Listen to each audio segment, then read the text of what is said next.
బీహార్ తరహాలో టీడీపీ దాడులు. వైఎస్ఆర్సీపీ నేతల ఇళ్లపై కిరాతకంగా దాడులు చేశారు. ప్రజల్ని భయభ్రాంతులకి గురిచేస్తున్నారు. వైఎస్ఆర్సీపీ జెండా మోసిన వారిపై దాడులకి తెగబడుతున్నారు. ఇళ్లలోకి చొరబడి ఆస్తుల్ని ధ్వంసం చేస్తున్నారు. టీడీపీ గూండాల దాడులపై ఫిర్యాదు చేశారు. టీడీపీ దాడులు చూసి గవర్నర్ కూడా ఆశ్చర్యపోయారు. ఏపీలో ప్రజాస్వామ్యం ఉన్నట్టా లేనట్టా పోలీసుల తీరుపై కూడా గవర్నర్కి ఫిర్యాదు చేశాం. నూజివీడిలో పట్టపగలే వైసీపీ కౌన్సిలర్పై టీడీపీ నేత కత్తితో దాడి చేసినా పట్టించుకోవడం లేదని మాజీ మంత్రి పేర్ని నాని అన్నారు. కూడా గవర్నర్ గారిని కలవడం జరిగింది. కౌంటింగ్ అయిపోయిన తర్వాత, ఎన్నికల లెక్కింపు అయిన తర్వాత ఈ ఆంధ్రప్రదేశ్ రాష్ట్రంలో జరుగుతున్నటువంటి బీహార్ తరహా కిరాతకాలు, బీహార్ తరహా హింసా రాజకీయాలు ఇవన్నీ కూడా గవర్నర్ గారి దృష్టికి తీసుకెళ్తామైంది. ఎన్నికలు ఒక పక్క జరుగుతుంటే, ఎన్నికలు సంపూర్ణంగా పూర్తవకుండానే మధ్యాహ్నం నుంచి తెలుగుదేశం పార్టీ గూండాలు ఏ రకంగా ఇళ్లపై దాడులు చేయటం, ఇళ్లు తగలబెడతాం, ఇంట్లో ఫర్నిచర్ ధ్వంసం చేయటం, మనుషుల్ని కిరాతకంగా కొడతాం, ఇళ్లలోకి వెళ్లి ఆడవాళ్ళని హింసించటం, కార్లు ధ్వంసం చేయటం, కార్లు తగలబెడతాం, ఆస్తులు నాశనం చేయటం, భయభ్రాంతులకు గురి చేయటం. అంటే తెలుగుదేశం పార్టీ అధికారంలోకి వస్తే ఎర్ర పుస్తకంలో, అంటే ఎర్ర పుస్తకంలో ఏం రాసుకున్నారా అంటే, మేము హింస కోసమే, ఈ కక్ష తీర్చుకోవడం కోసమే, మాకు వ్యతిరేకంగా వైఎస్ఆర్ కాంగ్రెస్ పార్టీ ఎవరు జెండా పట్టుకుంటే వాళ్ళనల్లా కిరాతకంగా హింసిస్తాం, వాళ్ళ ఆస్తులు ధ్వంసం చేస్తామనేటువంటి దానికోసమే అధికారంలోకి వచ్చినట్టుగా ఇవాళ వాళ్ళు ప్రవర్తిస్తున్నారు. ఇవన్నీ గవర్నర్ గారికి చెప్పినప్పుడు ఆయన ఆశ్చర్యపోయారు. ఏంటి ఇంత కిరాతకంగా జరుగుతుంటే పోలీసు పట్టించుకోవట్లేదా అని చెప్పినారు. వాస్తవం సార్, ఇది ఒక్క ఎఫ్ఐఆర్ కూడా నమోదు కావట్లేదు. వెళ్ళి పోలీస్ కంప్లైంట్ ఇచ్చినా, ఫోటోలతో వీడియోలతో ఇచ్చినా కూడా ఆ వీడియోలన్నీ కూడా గవర్నర్ గారికి ఇవ్వడం జరిగింది. ఇంకా ఎక్కడెక్కడైతే జరుగుతున్నాయో అన్నీ చెప్పడం జరిగింది. ఆఖరికి ఈరోజు మీతో మాట్లాడటానికి వచ్చే ముందు కూడా నూజివీడిలో ఒక కౌన్సిలర్ని నడి బజార్లో పట్టపగలు స్టాబింగ్ చేయడం జరిగింది. కత్తులతో వెంటపడి పొడవటం జరిగింది. పోలీసు సాక్ష్యంగా, పోలీసులు ఆ పక్కన ఉన్నా కూడా పోలీసుల ముందే స్టాబింగ్ చేసిన, కత్తులతో పొడిచినా కూడా పోలీసులు ఆపిన పరిస్థితి లేదు. కనీసం కేసు పెట్టినటువంటి ఇంతవరకు కూడా దాఖలాలు కాలేదంటే గవర్నర్ గారు ఆశ్చర్యపోయి, ఖచ్చితంగా నేను డీజీపీని పిలిపిస్తాను, ఇవన్నీ కూడా గట్టిగా విచారణ చేస్తాను మీరు అంటే మేము ఆయనకి వీడియోలతో సహా ఇవ్వడం జరిగింది, ఫోటోలతో సహా ఇవ్వడం జరిగింది. అవన్నీ కూడా ఆశ్చర్యపోయి అన్ని కూడా మేము ఫోన్లో కూడా కొన్ని చూపించాం, వీడియోలు ఎలా ఉన్నాయో.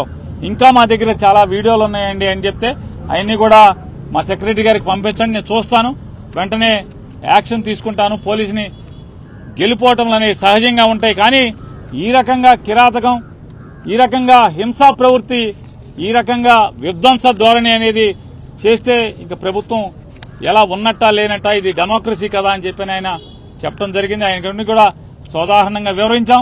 ఇంకా ఎక్కడెక్కడ సంఘటనలు జరుగుతున్నాయో, ఎక్కడెక్కడ అన్ని వీడియోల్ని, ఫోటోల్ని అన్ని ప్రతిదీ కూడా ఆయనకి పంపిస్తామని చెప్పాం. ఖచ్చితంగా పంపించండి, నేను యాక్షన్ తీసుకుంటాను, కంట్రోల్ చేస్తానని చెప్పని చెప్పారు. అలాగే ఆంధ్ర రాష్ట్ర ప్రజలకు కూడా తెలియజేస్తున్నాం, గవర్నర్ గారికి ఏది చెప్పామో మీకు కూడా అదే చేస్తున్నాం.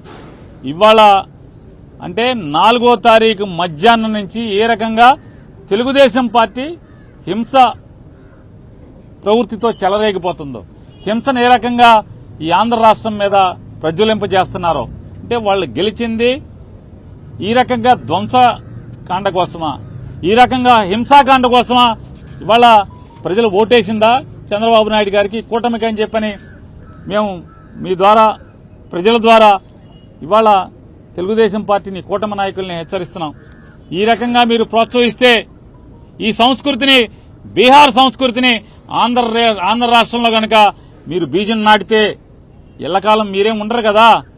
అంటే ఈ రాష్ట్రానికి కొత్తగా ఏం సంస్కృతి తీసుకొస్తున్నారు మీరు అంటే, ఇది అందుకోసమే జగన్మోహన్ రెడ్డి గారు కూడా ఈ ఎక్కడెక్కడైతే రాష్ట్ర వ్యాప్తంగా 26 జిల్లాల్లో హింస ప్రజ్వలిల్లుతుందో, ఈ భీకరంగా ఈ దాడులు చేస్తున్నారో, ఈ దాడుల్ని ధ్వంసకాండ రచిస్తున్నారు, వీటన్నిటిని కూడా గట్టిగా నిలువరింపజేయడం కోసం, వైఎస్ఆర్ కాంగ్రెస్ పార్టీ కార్యకర్తల మీద ఎక్కడైతే దాడులు జరుగుతున్నాయో వాళ్ళందరినీ కూడా రక్షించడం కోసం పోలీసులు ఎలాగో ప్రేక్షక పాత్ర పోషిస్తున్నారు. పైన చంద్రబాబు నాయుడు కూటమి నాయకుల యొక్క ఒత్తిడి మేరకు పోలీసులు ఏ రకంగా నిర్వీర్యంగా చూస్తూ ఊరుకుంటున్నారో, తోలుబొమ్మల్లాగా చూస్తూ ఊరుకున్నారో, వీటన్నిటిని కూడా మేము కూడా మా కార్యకర్తలను కాపాడుకోవడం కోసం 26 జిల్లాల్లో మాజీ మంత్రులతో, ఎమ్మెల్యేలతో, ఎమ్మెల్సీలతో వీళ్ళందరితో కూడా 26 జిల్లాల్లో కమిటీలు ఏర్పాటు చేయడం జరుగుతుంది.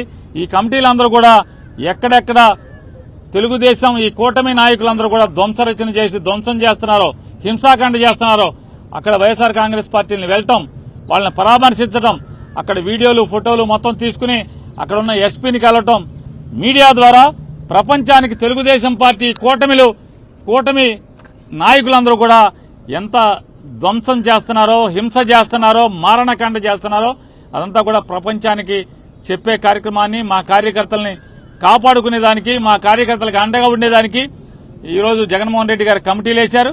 ఆ కమిటీలన్నీ కూడా రేపటి నుంచి ఆ కార్యక్రమాల్లో ఎక్కడెక్కడైతే దాడులు జరిగినాయో, దాడులు జరిగిన వెంటనే సమాచారాన్ని అందుకు వెళ్తాం గాని, అలాగే లీగల్ టీంలన్నీ కూడా రాష్ట్ర వ్యాప్తంగా ఉన్న 26 నియోజకవర్గాల్లోని వైఎస్ఆర్ కాంగ్రెస్ పార్టీ లీగల్ టీంలన్నీ కూడా యాక్టివేట్ చేయడం జరిగింది.